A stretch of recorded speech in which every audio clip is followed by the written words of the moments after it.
Evelyn had always loved antiques. She adored the history they carried, the stories they whispered through their aged wood and worn edges.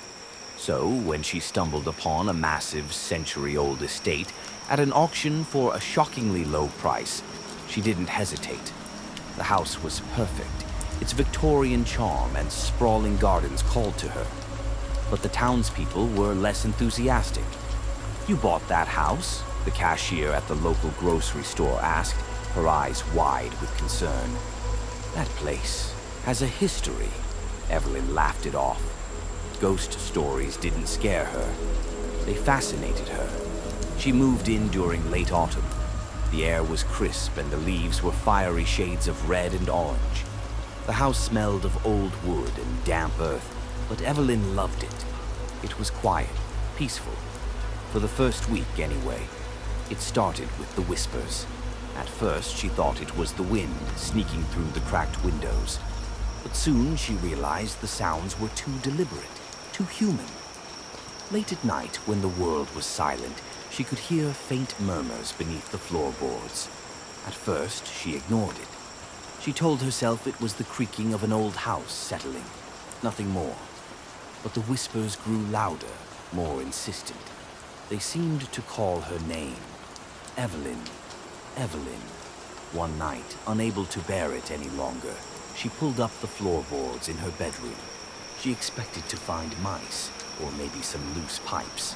Instead, she found a small wooden box, hidden beneath layers of dust and cobwebs. The box was locked, but the key was taped to the underside. Hands trembling, Evelyn opened it.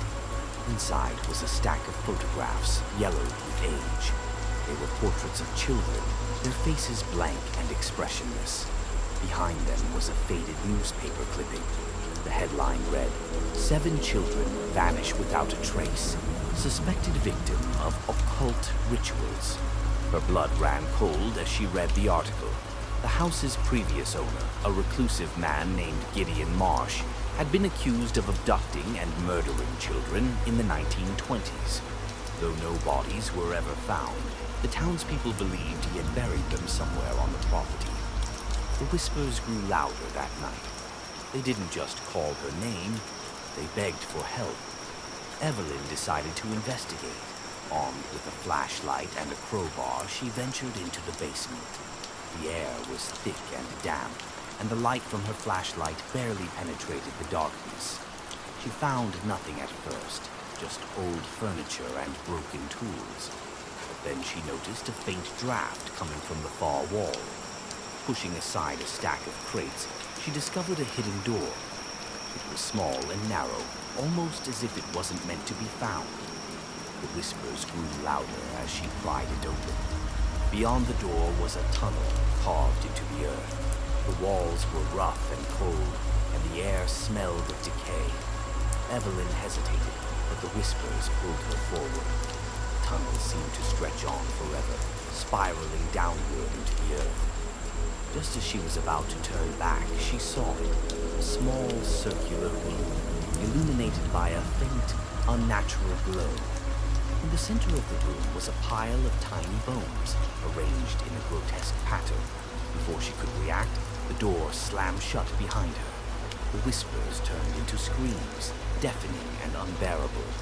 The air grew colder, and Evelyn felt a presence behind her. She turned slowly, and there he was, Gideon Marsh. His face was pale and gaunt, his eyes hollow and lifeless. He didn't speak, but his message was clear. "You shouldn't have come here." Evelyn screamed, but no one heard her. No one ever heard her again. Weeks later, the house was abandoned once more. The townspeople said they could hear whispers coming from the windows at night, whispers that sounded an awful lot like Evelyn's voice. And the cycle began anew.